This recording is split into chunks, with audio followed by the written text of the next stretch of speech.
نحمده ونصلي على رسول الکریم اما بعد۔ یہ بزرگوں آگے کھڑے ہو جائے نا۔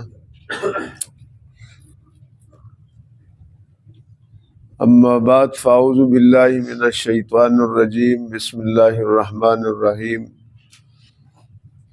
انا ارسلناک للناس کافۃ للناس بشیرا ونذیرا۔ وقال النبی صلی اللہ علیہ وسلم انا خاتم النبیین لا نبی بعدی، او کما قال صلی اللہ علیہ وسلم۔ درود شریف پڑھے۔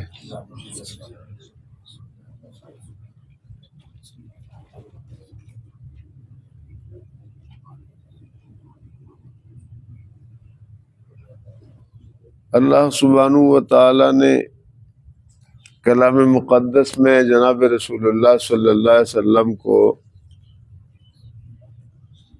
پوری انسانیت کے لیے بشیر و نذیر بنا کر بھیجا ہے۔ اس کا ذکر قرآن پاک کی متعدد آیات میں ہے۔ آپ کی ختم نبوت کا بھی ذکر ہے، پوری انسانیت کے لیے پیغمبر اور رسول ہونے کا بھی ذکر ہے، اور آپ کی بہت سارے احادیث مبارکہ، ان میں بھی جناب رسول اللہ صلی اللہ علیہ وسلم کی ختم نبوت اور رسالت کا ذکر ہے۔ ہمارا موضوع پیچھے کئی درسوں سے یہ چل رہا ہے کہ مرزا غلام احمد قادیانی جو جھوٹا تھا اور اس نے نبوت کا دعویٰ کیا تھا، اس نے خود اپنی کتابوں میں لکھا ہے، یہ وہ تحریرات ہیں ان کی جو 1882 سے لے کر 1898 تک ہیں۔ اس نے جناب رسول اللہ صلی اللہ علیہ وسلم کی ختم نبوت کا اقرار بھی کیا ہے، اور جو حضور کی ختم نبوت کو نہ مانے انہیں خود اس نے بھی دار اسلام سے خارج قرار دیا۔ گزشتہ درسوں میں ہم نے ان کی کئی کتابوں کے حوالے پیش کیے تھے۔ آج کے درس میں 1891 میں ان کی کیا اقوال تھے وہ میں آپ کے سامنے ذکر کرتا ہوں، اور ہے تو بہت کچھ، صرف نمونے کے طور پر، چونکہ ہمارے درس کا دورانیہ بڑا مختصر ہوتا ہے، 10-12 منٹ ہوتا ہے۔ ان کی کتاب ازال اوہام، اس کے صفحہ 761، ایک اور کتاب روحانی خزائن کی جلد 3 صفحہ 511، اس پہ وہ لکھتے ہیں قرآن کریم بعد خاتم النبیین کے کسی رسول کا آنا جائز نہیں رکھتا، یعنی جناب محمد رسول اللہ صلی اللہ علیہ وسلم کے بعد کوئی نبی نہیں آئے گا۔ یہ خود لکھ رہے ہیں، خواہ وہ نیا رسول ہو یا پرانا ہو، کیونکہ رسول کو علم دین بتوسط جبرائیل علیہ السلام ملتا ہے، اور باب نزول جبریل یہ بند ہو چکا ہے۔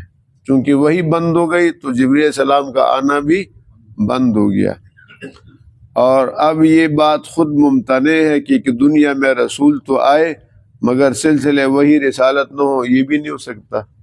لہذا کلیتاً نتیجہ یہ نکلا کہ جناب رسول اللہ صلی اللہ علیہ وسلم کے بعد کوئی پیغمبر نہیں۔ ایک اور جگہ لکھتا ہے اسی کتاب کے ازال اوہام کے صفحہ 577 اور روحانی خزائن کی جلد 3 میں لکھتا ہے، اب جبریل علیہ السلام بعد وفات رسول صلی اللہ علیہ وسلم ہمیشہ کے لیے وہی نبوت لانے سے منع کیا گیا۔ اگر یہ کہو کہ مسیح کو وحی کے ذریعے سے صرف اتنا کہا جائے گا کہ تو قرآن پر عمل کر، تو یہ بھی بچکانہ خیال ہے۔ یعنی یہاں ایک نقطہ ہے، اس کی طرف میں آپ کا ذہن مبذول کرانا چاہتا ہوں۔ ہمارا یہ عقیدہ ہے کہ عیسیٰ علیہ السلام زندہ ہے، آسمانوں میں ہے، اور وہ تشریف لائیں گے قرب قیامت میں۔ تو وہ جب تشریف لائیں گے تو وہ قرآن مجید کے مطابق درس دیں گے، اذان یہی دیں گے جو ہماری اذان ہے، کلمہ یہی پڑھیں گے جو رسول اللہ صلی اللہ علیہ وسلم کا کلمہ ہے۔ تو یہاں یہ اس بات کی طرف اشارہ کر رہے کہ اگر ایک آدمی اتنا بھی کہے کہ جب عیسیٰ علیہ السلام آ جائے اور انہیں کہا جائے اوپر سے کہ قرآن پہ عمل کرو، تو کہتے ہیں یہ بھی ختم نبوت کے خلاف ہے۔ تو یہ بڑی اچھی بات ہے کہ عیسیٰ علیہ السلام کو پہلے سے اوپر سے بتایا گیا ہوگا، ان کے علم میں بھی ہے، اور ہم نے پہلے بھی کہا کہ عیسیٰ علیہ السلام ایسے نبی ہے کہ ان کے آنے سے انبیاء کی تعداد جو 1,24,000 پیغمبر رسول ہے، ان کے آنے سے اضافہ، اس لیے کہ وہ پہلے سے کاؤنٹ ہو چکے ہیں۔ لہذا حضور کے بعد کوئی نبوت کا دعویٰ کرے گا تو وہ تو نیا دروازہ کھولے گا۔ یہاں ایک لطیفہ بھی یاد آیا، ایک مولوی صاحب سے کسی نے پوچھا کہ آپ جو کہہ رہے کہ عیسیٰ علیہ السلام آسمانوں پہ ہے اور زندہ ہے، تو وہاں کیا کھاتے ہیں؟ تو انہوں نے ان سے پوچھا کہ میں 12 سال سے تمہارا امام ہوں، 12 سال میں تو تم نے میرا کبھی نہیں پوچھا کہ کیا کھاتے ہو، اور عیسیٰ علیہ السلام کا غم تمہیں کھا رہا ہے۔ تو بھئی اللہ تعالیٰ تو قادر مطلق ہے نا، جس نے بغیر ستون کے آسمانوں کو کھڑا کر دیا، بغیر کنیکشن کی سورج کو تابانی اور روشنی بخش دیا، اور وہ حرارت اور نور پھیلا رہے، ضیاء پاشیہ ہے، اور چاند کی ٹھنڈی روشنی ہے، ہواؤں کو چلاتے، سب کچھ، اس کے لیے کیا مسئلہ ہے؟ اللہ ہی نے تو فرشتوں کو پیدا کیا جو نہ کھاتے ہیں، نہ پیتے ہیں، نہ سردی نہ گرمی کسی چیز سے متاثر نہیں ہوتے، نہ انہیں شادی کی ضرورت ہے۔ تو یہ اللہ کا نظام ہے۔ وہ اسی نے تو اصحاب کہف کو 300 سال تک غار میں سلا کے رکھا نا، وہ کیا کھا رہے تھے؟ اسی اللہ نے تو عزیر علیہ السلام کو 100 سال تک جو ہے لٹھا کے رکھا، وہ کیا کھا رہے تھے؟ اور عزیر علیہ السلام جب جا گئے تو پوچھا بھی کم لبستہ، کتنے دن، کتنا عرصہ گزارا؟ کہا یوم و بعض یوم، دن یا دن کا ایک حصہ۔ فرمایا نہیں، 100 عام، 100 سال تم رہے۔ اور فرمایا ہماری قدرت کو دیکھو، اپنے کھانے کو دیکھو، لم یتسنہ، آپ کے کھانا کوئی خراب نہیں ہوا ہے۔ اور فرمایا اب آپ دیکھو، آپ کا جو سواری تھی وہ تو گل مل گیا نا زمین میں، کہ اب دیکھو کیف ننشزھا، ہم کیسے اس کو کھڑا کرتے ہیں۔ تو یہ اللہ کی قدرت ہے۔ تو بہرحال عیسیٰ علیہ السلام کے حوالے سے بات آئی کہ وہ آئیں گے، اور خود قادیانی مرزا غلام قادیانی نے شروع میں اپنی کتابوں میں لکھا تھا کہ ان کے پاس بھی جبریل کا آنا منع ہے، وہ بس ان کی نبوت کا زمانہ گزر گیا ہے، اور اب جب وہ آئیں گے تو وہ رسول اللہ صلی اللہ علیہ وسلم کی شریعت پر عمل کریں گے۔ یہ بھی اس نے لکھا ہے، بڑی بات ہے۔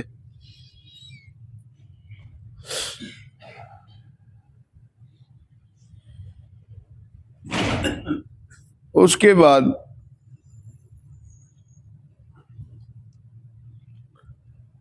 کہتے ہیں کہ حسب تصریح قرآن و حدیث کی روشنی سے رسول اسی کو کہتے ہیں جس نے احکام و عقائد دین جبرائیل کے ذریعے حاصل کیے ہو،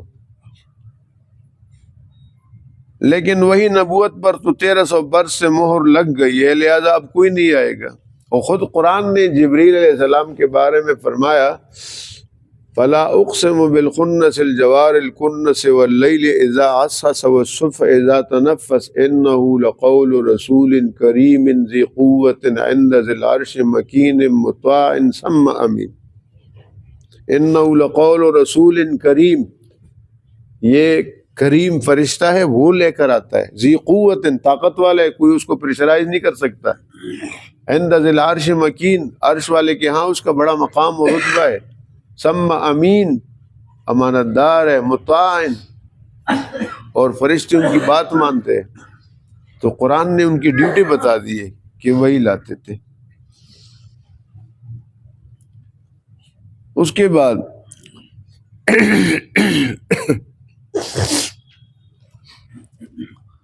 خود مرزا غلام محمد قادیانی مجموعہ اشتہارات جلد نمبر 1 صفحہ 230 پہ لکھتا ہے، یہ بات بھی سننے کے قابل ہے۔ وہ کہتے ہیں کہ سیدنا و مولانا حضرت محمد مصطفیٰ صلی اللہ علیہ وسلم خاتم المرسلین کے بعد کسی دوسرے مدعی نبوت اور رسالت کو کاذب اور کافر جانتا ہوں. جب کسی نے ان سے کہا نا کہ تمہاری عبارتوں سے بو آ رہی ہے، ایک ہمارے جو عبد القادر پوری رحمت اللہ علیہ تھے، ان کے پاس ان کے مرید کچھ، اس قادیانی کے مرید کچھ چیزیں لے کے گئے، تو حضرت نے فرمایا کہ ان تحریروں سے مجھے کفر کی بو آ رہی ہے. تو قادیانی نے تب سے رکھ گیا کہ یہ دیکھو مولوی تو ویسے بھی میرے خلاف ہے، صوفی بھی میرے خلاف ہو گئے. وہی تو جو حق ہے، جو چیز برتن میں، جو چیز اگر برتن کے اندر دودھ ہے تو آدمی کہے گا دودھ ہے نا، اگر اس کے اندر دال ماش ہے تو آدمی کہے گا سالن نے دال ماش کی، اگر اس کے اندر قرمہ ہے تو کہے قرمہ ہے. اب برتن کے اندر قرمہ ہے اور اگلا کہہ رہا ہے کہ موتی ہے، لال ہے، جواہر ہے، سونا ہے، اس طرح تو نہیں ہوگا. تو اب یہاں پر دیکھو وہ کیا کہہ رہے ہیں، وہ کہتے ہیں کہ میں، یعنی اپنا آپ کہہ رہے کہ حضرت محمد مصطفیٰ صلی اللہ علیہ وسلم آپ کے لیے لفظ استعمال کر رہے خاتم المرسلین کے بعد کسی دوسرے مدعی نبوت، کوئی نبوت کا دعویٰ کرے یا رسالت کا، فرمایا میں اس کو کاذب اور کافر جانتا ہوں. میرا یقین ہے کہ وہی رسالت، یہ بات بہت شاندار ہے، سنیں کافر کی منہ سے اللہ کیا نکال رہے، کہتے میرا یقین ہے کہ وہی رسالت حضرت آدم علیہ السلام صفی اللہ سے شروع ہوئی اور جناب رسول اللہ محمد مصطفیٰ صلی اللہ علیہ وسلم پر ختم ہو گئی. یہ ہے. اب اس کی بہت تحریرات ہیں، میں نے تو چند پیش کی. ہم قادیانیوں سے کہتے ہیں کہ ظالموں، مناظری کی ضرورت نہیں ہے، ٹھیک ہو گیا، تم اس کی کتابیں پڑھو. یہ دیکھو اس کی تحریر ہے نا، جو اس نے لکھی ہے 1891 میں، اور 1898 میں جا کے 99 میں اس نے نبوت کا دعویٰ کیا. تو ہم یہ بتاتے ہیں ان کو کہ مرزا غلام احمد قادیانی صاحب نے اپنی کتابوں میں وہ تحریرات جو انہوں نے 1882 سے لکھنا شروع کیا 1898 تک، ٹھیک ہو گیا، ان تمام میں وجوہ کفر 4 بیان کی ہے. کتنے بیان کیے؟ 4. کہ وہ 4 باتیں جن کے ارتکاب سے آدمی کافر بن جاتا ہے، انہیں وجوہ کفر. پہلی بات یہ کہ آدمی رسول اللہ صلی اللہ علیہ وسلم کی ختم نبوت کا انکار کرے. وہ کہتا ہے، لکھا ہے، یہ بھی میں نے بتایا آپ کو، وہ کہتے ہیں کاذب ہے وہ آدمی اور کیا ہے، کافر ہے. پہلی بات. دوسری بات یہ کہ وہ یہ کہتے ہیں کہ رسول اللہ صلی اللہ علیہ وسلم کے بعد کوئی نبوت کا دعویٰ کرے کہ میں نبی ہوں، یہ بھی کافر ہے. ہم کہتے ہیں بہت اچھا، بڑی اچھی بات ہے آپ نے لکھ کے، ٹھیک ہو گیا. تیسری بات وہ کہتے ہیں کہ انبیاء علیہ السلام کی شان میں اگر کوئی گستاخی کرے تو وہ بھی کافر ہے. چوتھی بات وہ کہتے ہیں کہ اگر اہل اسلام کی کوئی تکفیر کرے تو وہ بھی کافر ہے. یہ 4 باتیں اس نے کی ہے. تو ہم قادیانی سے کہتے ہیں ہم نے تو اس کو کافر نہیں کہا، اس نے خود اپنے آپ کو کافر کہا. 1898 کے بعد 99 کے بعد اس نے نبوت کا بھی دعویٰ کیا، اس نے رسول اللہ کی ختم نبوت میں تعویل کر کے اپنے آپ کو نبی بتایا. دونوں باتیں آ گئی. اس کے الفاظ کی روح میں وہ کافر ہو گیا. اس نے عیسیٰ علیہ السلام کی شان میں گستاخی کی، نوح علیہ السلام کی شان میں گستاخی کی، ابراہیم علیہ السلام کی شان میں گستاخی کی، موسیٰ علیہ السلام کی شان میں گستاخی کی، اور عیسیٰ علیہ السلام کے لیے تو اتنی بد زبانی کی کہ آدمی پڑھ بھی نہیں سکتا اور سن بھی نہیں سکتا. اور ہمارے رسول اللہ صلی اللہ علیہ وسلم کی شان میں گستاخی کی، اللہ تعالیٰ کی بھی توہین کی. تو اپنے الفاظ کی روح سے وہ کیا ہوا؟ کافر ہوا. اور چوتھی بات یہ کہ اس نے لکھا ہے 1901 کے بعد 1908 میں مردار ہو گیا. اس نے لکھا ہے کہ جو مجھے نبی نہ مانے، اس نے لکھا ہے جو مجھے نبی نہ مانے وہ مرتد ہے، وہ کافر ہے، وہ زندیق ہے، وہ سور ہے، اور وہ ولد الزنا ہے، وہ حرامی ہے. یہ اس نے لکھا ہے. تو یہ ساری بات اس پر آ گئی یا نہیں آ گئی؟ یہ ہم قادیانیوں کو پوائنٹ بتاتے ہیں کہ تم پردہ ہٹاؤ تعصب کا اور انصاف اور عقل سے کام لو. اللہ کے بندو، تمہیں پتہ چلے کہ تم کس کو مان رہے ہو، پاگل تھا، دیوانہ تھا، مجنون تھا، جھوٹ تھا، کیا تھا، آپ کو خود ان کی تحریروں سے معلوم ہو جائے گا. اللہم صلی وسلم بارک علی سیدنا یا مالک یا کریم یا رب العالمین. ہمارے ان ساتھیوں کا بیٹھنا قبول فرما، سب کو اجر عظیم عطا فرما، قدم قدم پہ دستگیری فرما. یا کریم یا ارحم الراحمین، تو ہم سب سے راضی ہو جا، ہمارے حال پہ رحم فرما. جماعت والے ساتھی ہیں ان کی آمد کو قبول فرما، انہیں جزائے خیر عطا فرما، پیچھے گھر بار کی حفاظت فرما، ہمیں اپنے محبوب کاموں کے لیے قبول فرما، حضور کے تحفظ ختم نبوت کے لیے قبول فرما، سب کی پریشانیاں دور فرما، مشکلات کو ختم فرما، ہمارے اس درس کے فیضان کو جاری فرما، اس مسجد کو دین کا مرکز بنا، یہاں کے علمی اور دینی ماحول کو یا اللہ پورے عالم میں پہنچا دے، یا کریم بہت ساروں کے لیے ہدایت کا ذریعہ بنا دے، یا کریم سب کی پریشانیاں دور فرما دے، جو مقروض ہے ان کے قرضوں کا انتظام فرما، جو تنگ دست ہے ان کی تنگ دستیاں دور فرما، ان میں کوئی بیمار ہے یا گھروں میں سب کو صحت عطا فرما، شفاء عاجلہ کاملہ نصیب فرما، اولاد بے روزگار ہے سب کو حلال روزگار نصیب فرما، یا اللہ بچوں کے رشتے نہیں سب کے لیے رشتوں کا انتظام فرما، عافیت نصیب فرما، سب کے اولاد کو نیک بنا، دیندار بنا، متقی اور پرہیزگار بنا، رسول اللہ صلی اللہ علیہ وسلم کی تحفظ ختم نبوت کے لیے جتنے حضرات نے قربانیاں دی، شہادتیں حاصل کی، یا اللہ ان کے درجات بلند فرما، ان کے قبروں کو منور فرما، وصلی اللہ